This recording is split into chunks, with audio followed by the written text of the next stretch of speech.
और समुद्र मंथन के लिए तत्पर हुए। इस समय भगवान ने वासुकी के मुख उसकी तरफ इशारा किया। दानव कहने लगे कि मुख हमें चाहिए, हम पूंछ नहीं पकड़ेंगे। भगवान ने कहा दे दो, क्योंकि जिस समय सर्प के मुंह को पकड़ करके मंथन किया जाएगा तो सर्प के मुंह में से ज्वाला निकलेगी, और वो ज्वाला जब गिरेगी तो उसका चेहरा शरीर काला पड़ जाएगा। देवताओं से कहा कि दे दो। देवता और दानवों ने मिलकर के जब समुद्र मंथन किया, वासुकी नाग का चेहरा उनकी ओर आया। सर्प ने गरम गरम ज्वाला बाहर निकाली, उससे दानवों का रंग काला पड़ गया, श्याम वर्ण हो गए, देवता गौर वर्ण के हो गए।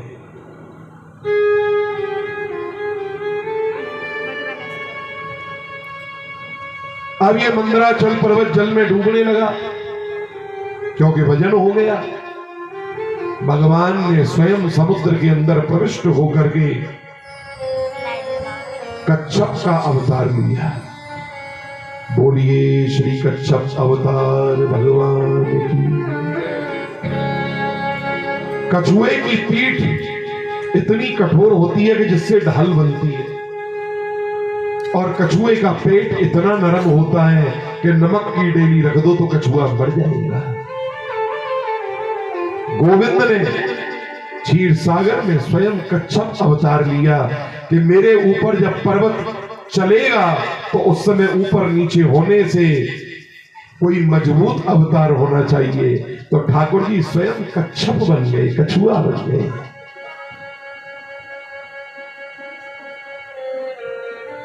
मंदराचल को ऊपर उठा लिया। वासुकी नाग ने निद्रा का संचार किया जिससे उसे पीड़ा न हो। असुरों ने योग्य स्वरूप में प्रवेश करके बल की प्रेरणा करी। समुद्र मंथन पुनः आरंभ हुआ। समुद्र मंथन करते समय जब अमृत नहीं निकला तब स्वयं भगवान ने अजित अवतार लिया और मंथन करने लगे। संपूर्ण जगत को अभय दान देने वाले पर्वतराज के सामने अजित भगवान जब मंथन करने लगे तो कालकूट विष निकला। उस विष से भयभीत होकर के सभी घबरा गए। भगवान शिव के पास आए, उच्च शिक्षा ग्रहण करी। उसी समय भगवान शंकर सती जी के संग कैलाश पर विराजमान थे। बड़े बड़े ऋषि मुनि जो तपस्या कर रहे थे, सबने भगवान शिव की आराधना करी। देव देव महादेव भूतात्मन भूत भावन त्राहिनः शरण प्रपन्ना त्रैलोक्य देहनाद विशाप त्वमेकः सर्व जगत ईश्वरो बंद मोक्षयो तम त्वाम अर्चन्ति कुशालाः प्रपन्नातिर्हरिं गुरुम्। यश्यान के च विभाग भूधर सुता देवा पगा मस्तके भाले बाल दुर्गले चकरलम यश उरसी व्याल राटः सो अयम भूत विभूषणः सुरवरः सर्वादिपः सर्वदा सर्वः सर्वगतः शिवः शशिनिवः श्री शंकरः पातु माम। जिनकी गोद में काम, जिनकी जटाओं में काम, जिनके मस्तक पर काम, पार्वती गोद में हलाहल विष के धारण करने वाले सर्पराज गले का हार बने हुए, शरीर पर भस्म लगी है। यश माने जिनकी, अंक माने गोद में, विभात माने सुशोभित होती हैं। भूधर सुता पृथ्वी को धारण करने वाले पर्वतराज की कन्या अर्थात महागौरी आद्य शक्ति जगदम्बिका। देवा पगा मस्तके, देवताओं के द्वारा प्रकट करने वाली, ब्रह्मा जी के चरण कमल से प्रसन्न होने वाली बिरजा नदी, श्री वामन भगवान के अंगूठे से बिरजा नदी रूपी गंगा मैया का जन्म हुआ। वो गंगा शिव जी की जटाओं में घूम रही है, अभी भी घूम रही है, जब नहीं घूम रही अभी भी घूम रही है।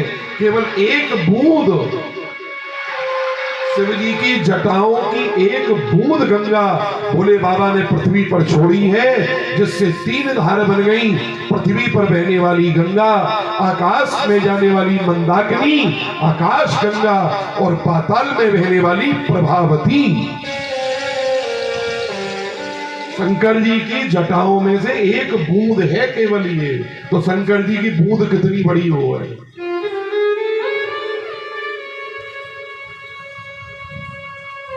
क्योंकि गंगा को अभिमान हो गया कि मेरे वेग को कौन सहन करेगा।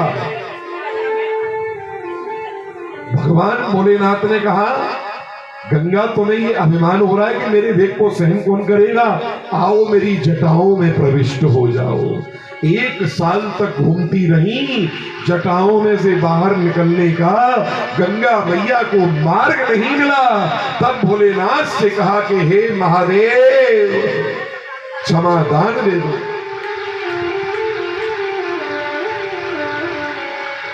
भगवान शिव ने कहा क्यों? बोले मुझे रास्ता नहीं मिल रहा बाहर निकलने का। भगवान शिव ने कहा लो मैं बाहर निकलता हूं तुम्हें। जटाओं के अंदर उंगली का स्पर्श कराया और जैसे ही छींटा मारा गंगा जी की 3 धार बन गई। बोलिए श्री गंगा मैया की जय।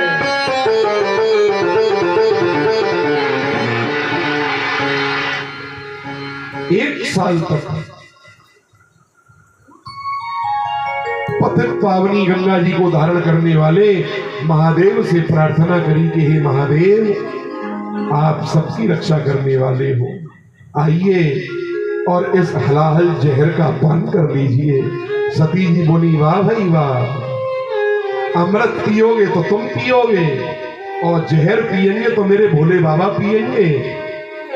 मेरे सौभाग्य की तुम्हें चिंता नहीं है। भोलेनाथ ने कहा हे सती जी, जो दूसरों की जिंदगी बचाता है, जो दूसरों के जीवन की रक्षा करता है, उसके जीवन की रक्षा नारायण करते हैं। मैं तुम्हें आश्वासन देता हूं कि मुझे कुछ नहीं होगा। भगवान श्री नारायण से प्रार्थना करी, नारायण मैं प्रकट हूं, बताइए मेरे लिए क्या आज्ञा है। त्रिलोकी के नाथ ओम जय जगदीश हरे, स्वामी जय जगदीश हरे। भक्त जनों के संकट क्षण में दूर। आरती बनाने वालों के भाव देखिए, कहां आरती के शब्द आज मिलते हैं। इन आरतियों की गहराई है मेरे पास। इन स्तुतियों को भी मैं आपको 15-15 दिन सुना सकता हूं। संकटों को निवारण करने के लिए आरती है। लोग सोचते हैं आरती करने से क्या होगा। अरे आरती करने से भगवान तुम्हारे संकटों को दूर कर देंगे।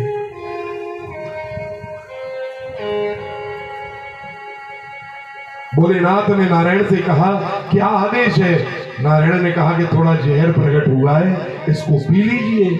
भगवान भोलेनाथ ने यो अंजलि में जहर भरते चले गए, रसपान करते चले गए, लेकिन चिंता हुई कि मेरे हृदय में तो राम बैठे हैं, मेरे हृदय में राम बैठे हैं। अगर जहर हृदय में उतर गया तो मेरे राम को कष्ट होगा, और अगर मैंने जहर बाहर निकाल दिया तो यहाँ के लोगों को कष्ट होगा। एक काम करता हूं, बीच के मार्ग में जहर को रोक लेता हूं। वारे भोलेनाथ, तुम्हारे जैसा दयालु कौन होगा। आशुतोष तुम अब डरदानी, भारत हरो दीन जन जानी। भगवान ने उस कंठ में ही जहर को रोक लिया, न हृदय में उतरने दिया कि मेरे राम को पीड़ा होगी, न मुख से बाहर निकाला। लेकिन पीते पीते इधर से कुछ बूंदें टपक गई, जिससे गंध युक्त सब्जियां और विषैले जीव जंतु, जो मैंने आपको कल भी बताया था, सर्प, बिच्छू, कातर, बर्र, ततैया इत्यादि जो भी डंक मारने वाले जीव हैं, वो उस जहर से उत्पन्न हो गए। जो भी गंध युक्त पदार्थ हैं, लहसुन, प्याज इत्यादि, ये सब विषैले जो भी नुकसान देती हैं सब्जियां, जो बाजार अपने जंगलों में जो फल पैदा होते हैं, ठीक है, धतूरा वगैरह, ये सब प्रकट हो गए। आग के पत्ते, लंका पान, जो भी जहरीले पत्ते होते हैं, वो सब प्रकट हो गए।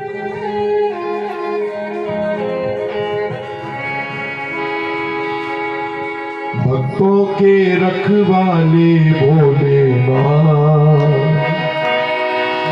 तेरी जय हो, भक्तों के रखवाले भोलेनाथ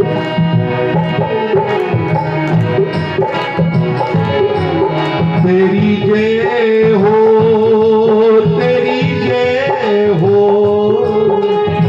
जय हो, तेरी जय हो, तेरी जय हो, जय हो, तेरी जय हो,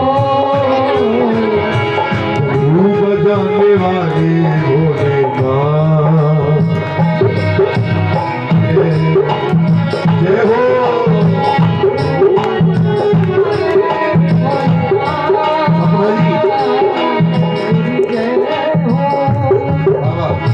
डमरू बजाने वाले भोलेनाथ तेरी जय।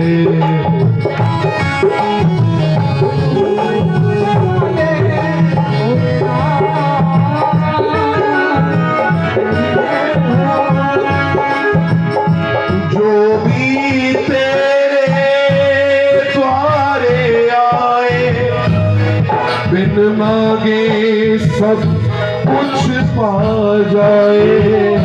जो भी तेरे द्वारे आए, बिन मांगे सब कुछ पा जाए।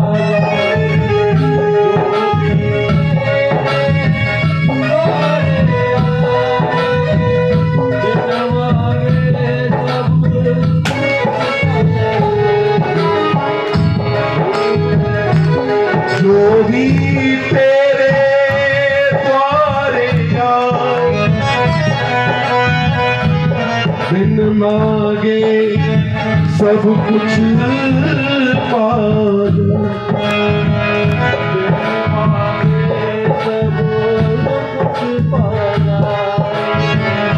साधु और सन्यासी गाए, वेद पुराण भी पार न पाए। वेद पुराण भी पार न पाए। अब पार लगाने वाले भोलेनाथ ताली बजाकर हाथ बढ़ा के लगाने वाले भोलेनाथ, दोनों हाथ ऊपर करके पार लगाने वाले भोलेनाथ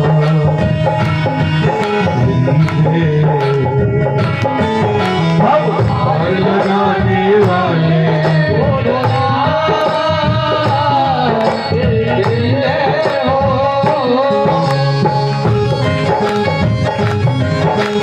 हर हर भोले, नमः पार्वती पते, हर हर